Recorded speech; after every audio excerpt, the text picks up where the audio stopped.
Hello friends, welcome to my YouTube channel. आज का lecture है बहुत ही महत्वपूर्ण लेक्चर है, इसको आप लास्ट तक जरूर देखना। साथ ही इस वीडियो को लाइक करके अपने दोस्तों के साथ शेयर जरूर करना। अगर आप सेकंड ग्रेड फर्स्ट ग्रेड की तैयारी करते हैं तो चैनल को सब्सक्राइब भी जरूर कर लेना।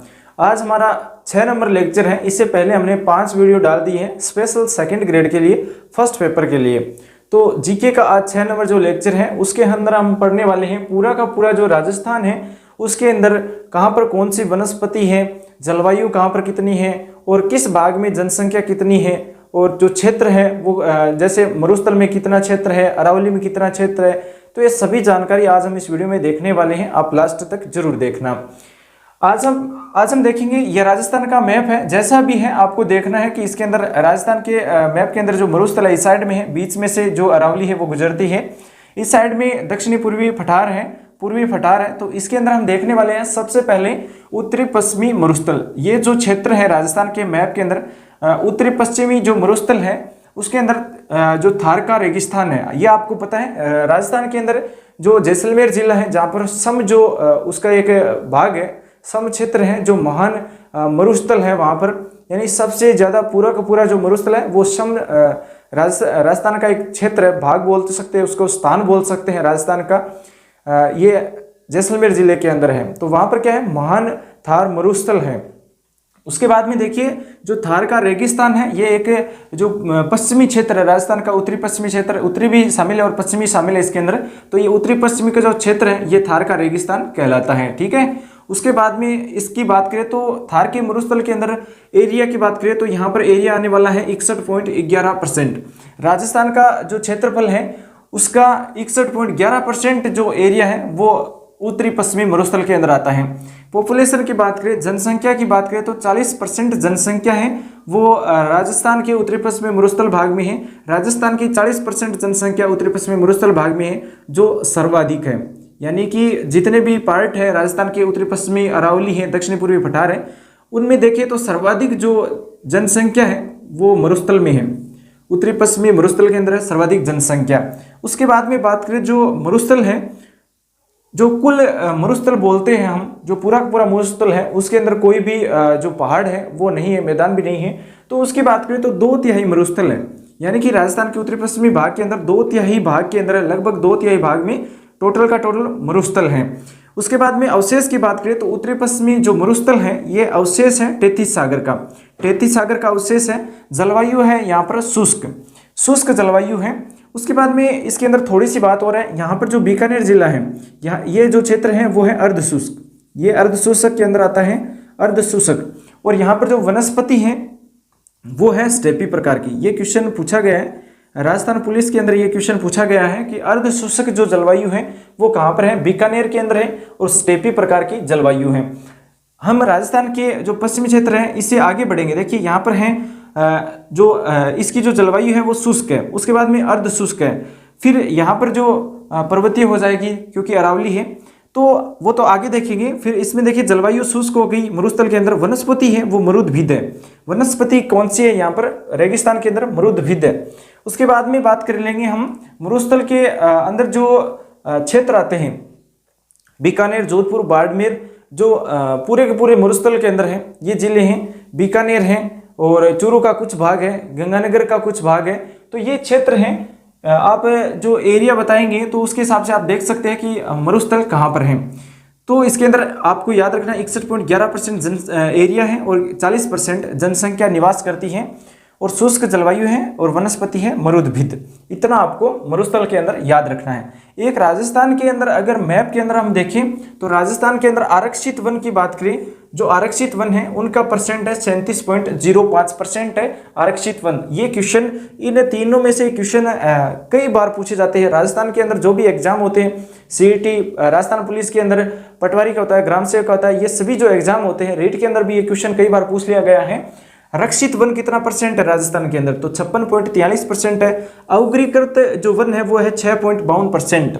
तो इसको 7% भी बोल सकते हैं क्योंकि ये क्वेश्चन कई बार पूछा गया एग्जाम के अंदर। अवग्रीकृत वन कौन कितने परसेंट है राजस्थान के अंदर, तो 6.52% है। तो 56.43% रक्षित है और आरक्षित है 37.05%। अब हमने मरुस्थल की बात कर ली, अब हम धीरे से आगे बढ़ेंगे तो आएगा अरावली। अरावली की बात करें तो अरावली है 2 नंबर पर। अरावली परिपत्र भी बोला जाता है, अरावल भी बोला जाता है। तो राजस्थान पुलिस के अंदर एक क्वेश्चन पूछा गया था कि जो परिपत्र है, अरावल है, ये किसका उपनाम है? तो ये अरावली के उपनाम है, परिपत्र और अरावल, ये आपको याद रखना है। अब हम मैप के अंदर देख लेते हैं। मैप के अंदर यहां से देखिए, ये जो अरावली है इसको 3 भागों में बांटा गया है, उत्तरी अरावली, मध्य अरावली और दक्षिणी अरावली। इसके अंदर बात करें तो जो एरिया है वो 9% है और पॉपुलेशन भी इसकी नज़दीक है, 10% है। एरिया 9% है अरावली के अंदर। अरावली के अंदर राजस्थान का 9% क्षेत्र है और जनसंख्या की बात करें तो 10% जनसंख्या निवास करती है अरावली के क्षेत्र में। उसके बाद में जलवायु की बात करें तो उपाद्र जलवायु हो गई। जो अरावली है वो एक अवशेष है गोंडवाना लैंड के, लेकिन मरुस्थल क्या था? टेथी सागर के अवशेष थे। उसके बाद में अरावली है वो गोंडवाना लैंड के अवशेष है। उसके बाद में वनस्पति की बात करें तो पर्वतीय है, क्योंकि अरावली एक पर्वत है तो वनस्पति भी पर्वतीय होगी। काल है वो प्रीकैम्ब्रियन काल की है, प्रीकैम्ब्रियन काल की है अरावली। और सर्वाधिक विस्तार की बात करें तो उदयपुर में है और कम विस्तार है वो है अजमेर जिले में। ये क्वेश्चन कई बार पूछा गया है। अरावली का सर्वाधिक विस्तार किस जिले में है? तो उदयपुर में है और सबसे कम की बात करें तो अजमेर जिले के अंदर है। समानता की बात करें तो इसकी समानता है, एक अपलेशियन पर्वत है यूएसए के अंदर, उसके साथ इसकी समानता है, वो बताई गई है अरावली की। कुल लंबाई की बात करें तो 692 किलोमीटर इसकी कुल लंबाई है अरावली की और 550 ये राजस्थान के अंदर है। राजस्थान के अंदर अरावली की कुल लंबाई है 550 किलोमीटर, लगभग 80% है। यानी कि दोस्तों 692 किलोमीटर तो अरावली की टोटल लंबाई है। और अब हम देखिए 80%, तो 80% 550 हो जाएगा जो राजस्थान के अंदर है। लगभग राजस्थान के अंदर 80% लंबाई है वो है अरावली की और 550 किलोमीटर है। अरावली का पिता बोला जाता है, ये क्वेश्चन कई बार पूछ लिया गया है। इसके अंदर सेकंड ग्रेड के अंदर क्या है कि अरावली से क्वेश्चन ज्यादा पूछे जाते हैं। अगर इस टॉपिक से क्वेश्चन पूछेंगे तो सबसे पहले अरावली से पूछेंगे। तो अरावली के अंदर देखिए अरब सागर है वो अरावली का पिता कहलाता है। अवशिष्ट की बात करें तो ये अवशिष्ट है वलित प्रकार की है, सबसे प्राचीन है, ये तो इंपॉर्टेंट है ही, सबसे प्राचीन है वो है अरावली। उसके बाद में बात करें तो वर्णन किया है, अरावली का वर्णन किया है एम हैरान ने, ये क्वेश्चन भी पूछा गया है। जितने भी लाइन मैंने लिखी है वो सभी पूछी गई है एग्जाम के अंदर। राजस्थान के अंदर कई एग्जाम होते हैं, उनके अंदर ये क्वेश्चन बार बार पूछे जाते हैं। सबसे ऊंचा पठार की बात करें तो अरावली के अंदर उड़िया का पठार है, 1360 मीटर ऊंचा है। उड़िया का पठार अरावली के अंदर सबसे ऊंचा है, तो ये आपको याद रखना है। अब हम बात कर लेते हैं पर्वत की। अरावली को 3 भागों में बांटा गया है। यह क्वेश्चन भी पूछा गया है कि अरावली को कितने भागों में बांटा गया है? तो 3 भागों में है, उत्तरी अरावली, मध्य अरावली और दक्षिणी अरावली। उत्तरी अरावली की बात करें तो रघुनाथगढ़ सीकर की पहाड़ी है 1055 मीटर ऊंची। उत्तरी अरावली के अंदर सबसे ऊंची चोटी की बात करें तो रघुनाथगढ़ सीकर की पहाड़ी है, 1055 मीटर ऊंची है। और उसके बाद में बात करें तो मध्य अरावली थोड़ा नीचे जाएंगे सीकर से तो आएगा तारागढ़ अजमेर की पहाड़ी जो 873 मीटर ऊंची है। मध्य अरावली के अंदर सबसे ऊंची पहाड़ी है 873 मीटर, अजमेर के अंदर है तारागढ़ की पहाड़ी। उसके बाद में 3 नंबर पर है दक्षिणी अरावली, तो गुरु शिखर आपको पता है सिरोही के अंदर है, 1722 मीटर ऊंचा है गुरु शिखर। अब जो अरावली है ना, अरावली शुरू होती है मिनिकॉय द्वीप से, लक्षद्वीप है वहां से मिनिकॉय द्वीप है, एक छोटा द्वीप है जहां से अरावली की शुरुआत होती है। और अरावली है वो धीरे धीरे यानी यहाँ पर इसका जो चौड़ाई है, लक्षद्वीप मिनिकॉय द्वीप गुजरात से होकर के जब अरावली राजस्थान में आती है तो राजस्थान में जो अरावली का जो भाग है, एंट्री करते ही जो भाग है, जो चौड़ाई है उसकी चौड़ाई है वो लास्ट में अगर राजस्थान से बाहर निकलती है तो उस टाइम उसकी चौड़ाई बहुत कम हो जाती है। क्योंकि अगर राजस्थान के उत्तरी क्षेत्र के अंदर अरावली को देखिए तो एक बिंदु की तरह है, यानी कि जो पर्वत है वो एक बिंदु की तरह है, एक श्रृंखला है वो टूट चुकी है। और लास्ट में एक पहाड़ी है रायसीना की पहाड़ी जो दिल्ली के अंदर है, और रायसीना की पहाड़ी के ऊपर ही राष्ट्रपति भवन बना हुआ है। राष्ट्रपति भवन है वो आपको याद रखना है रायसीना की पहाड़ी पर है। और राष्ट्रपति भवन का निर्माण करवाया था ए लुटियस ने, ए लुटियस था उसने निर्माण करवाया था राष्ट्रपति भवन का। और राष्ट्रपति भवन के अंदर सबसे पहले बैठने वाला व्यक्ति है इरविन। ये क्वेश्चन भी बार बार पूछा गया है कि निर्माण किसने करवाया था राष्ट्रपति भवन का, तो ए लुटियस ने करवाया था। और उसके अंदर सबसे पहले बैठने वाला व्यक्ति था इरविन था। और अरावली की जो औसत ऊंचाई है ना वो है 930 मीटर। यह क्वेश्चन बहुत बार पूछा गया है कि अरावली की औसत ऊंचाई कितनी है, तो 930 मीटर ऊंचाई है इसकी, ये आपको याद रखना है। और अवशेष गोंडवाना लैंड के हो गए। उसके बाद में 3 नंबर पर बात कर लेते हैं हम पूर्वी मैदान की। पूर्वी मैदान ये है, ये जो क्षेत्र है ना ये पूर्वी मैदान है। पूर्वी मैदान के अंदर बात करें तो एरिया है 23%, एरिया 23% रहने वाला है, पॉपुलेशन 39% है।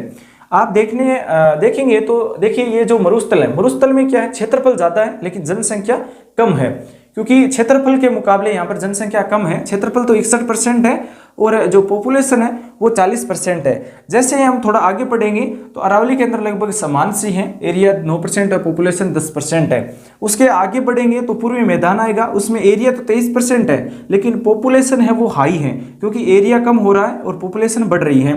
धीरे धीरे पश्चिम से पूर्व की तरफ जाते हैं तो एरिया तो कम हो रहा है लेकिन पॉपुलेशन बढ़ रही है।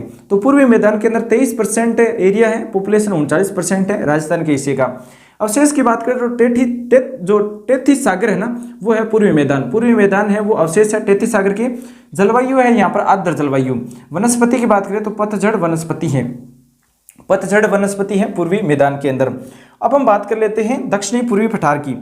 दक्षिणी पूर्वी पठार की बात करें तो दक्षिणी पूर्वी पठार ये हो गया, ये जो क्षेत्र कुछ हिस्सा राजस्थान का दक्षिण का है और कुछ जो कोटा बूंदी बारावाला जो क्षेत्र है वो है इसके अंदर दक्षिणी पूर्वी पठार के अंदर।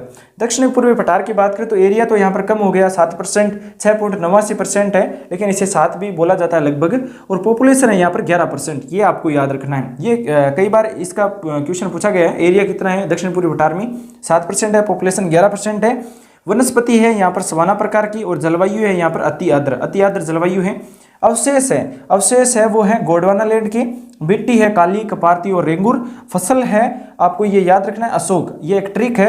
फसल है अशोक, ऐसे अफीम हो जाएगा और सह से सोयाबीन हो जाएगा और कैसे कपास हो जाएगा, जो दक्षिणी पूर्वी पठार के अंदर फसल बोई जाती है। अशोक आपको याद रखना है। अवशेष है गोंडवाना लैंड के। अब आपको इसको किस तरह से याद रखना है वो भी मैं आपको बता देता हूँ। आपको क्या करना है कि पश्चिमी का जो क्षेत्र है उसके अंदर पॉपुलेशन देखनी है, एरिया देखना है। तो एरिया 61.11% है, पॉपुलेशन 40% है, इतना आपको याद रखना है। उसके बाद में हम अरावली की तरफ बढ़ते हैं तो एरिया 9% है, पॉपुलेशन 10% है। जनसंख्या धीरे धीरे बढ़ रही है, क्षेत्रफल कम हो रहा है। उसके बाद में हम पूर्वी क्षेत्र की तरफ बढ़े तो पूर्वी क्षेत्र में देखिए, पूर्वी क्षेत्र में 23% तो इसका एरिया है, 39% इसकी जनसंख्या है। उसके बाद में दक्षिणी पूर्वी क्षेत्र की ओर बढ़े तो 23% जो 7% एरिया है और पॉपुलेशन 11% हो गई। तो पॉपुलेशन बढ़ रही है, एरिया कम हो रहा है। क्षेत्रफल कम है लेकिन एरिया धीरे धीरे है वो इस तरफ बढ़ेंगे तो कम होता जाएगा।